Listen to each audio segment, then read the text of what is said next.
नमस्कार. एमटी मीडियामध्ये मी तुम्हा सर्वांचं पुन्हा एकदा स्वागत करते. मित्रांनो, बिग बॉस मराठी सीझन 6च्या भाऊच्या धक्क्यावर रितेश भाऊंनी प्रभूची जोरदार शाळा घेतलेली आहे. मित्रांनो, प्राजक्ताची पॉवर की चक्क प्रभूने चोरी केलेली होती आणि ती पॉवर की कोणत्या टास्कमध्ये जिंकली नव्हती त्याने किंवा दोघांमध्ये कोणती बीट लागली नव्हती, तर प्रभूने प्राजक्ताचा ड्रॉवर उघडून त्यामधून पॉवर की काढून चोरली होती आणि ती पॉवर की 2 दिवस लपवून ठेवलेली होती. मात्र जेव्हा बिग बॉस यांनी जाहीर केलं की ज्यांच्याकडे पॉवर की असेल त्यांना पॉवर्स मिळणार आहेत आणि तेव्हा प्रभूने सगळ्यांसमोर सांगितलं की मी पॉवर की चोरी केलेली आहे आणि त्यानंतर घरातील सर्व सदस्य शॉक झाले. आणि आता याच गोष्टीवरून रितेश भाऊंनी प्रभूला जाब विचारलेला आहे. रितेश भाऊ प्रभूला बोललेले आहेत की प्रभू, हा घाणेरडा गेम आहे तुमचा चोरी करण्याचा. तुम्ही ड्रॉवर उघडून ती पॉवर की चोरी केलीत, ती 2 दिवस ठेवलीत.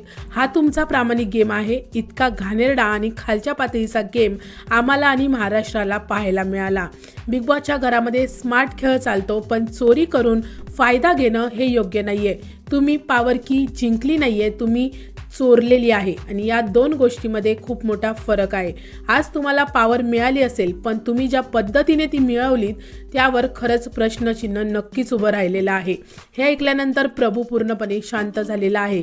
पण मित्रांनो, भाऊच्या धक्क्यावर रितेश भाऊंनी प्रभूची कडक आणि तिखट शब्दांमध्ये शाळा घेतलेली आहे. पण अजून रितेश भाऊ प्रभूला पुढे काय काय सुनावणार आणि या सगळ्या गोष्टीनंतर प्रभूच्या गेमवर काय परिणाम होणार हे पाहणं खूपच इंटरेस्टिंग असणार आहे. तुम्हाला काय वाटतं की प्रभूने जे केलेलं आहे ते चूक आहे की बरोबर? मला कमेंट सेक्शनमध्ये तुमचं मत नक्की सांगा. व्हिडिओला लाईक, शेअर, चॅनलला सबस्क्राईब करा. भेटूया परत अशाच एका नवीन अपडेटमध्ये. धन्यवाद.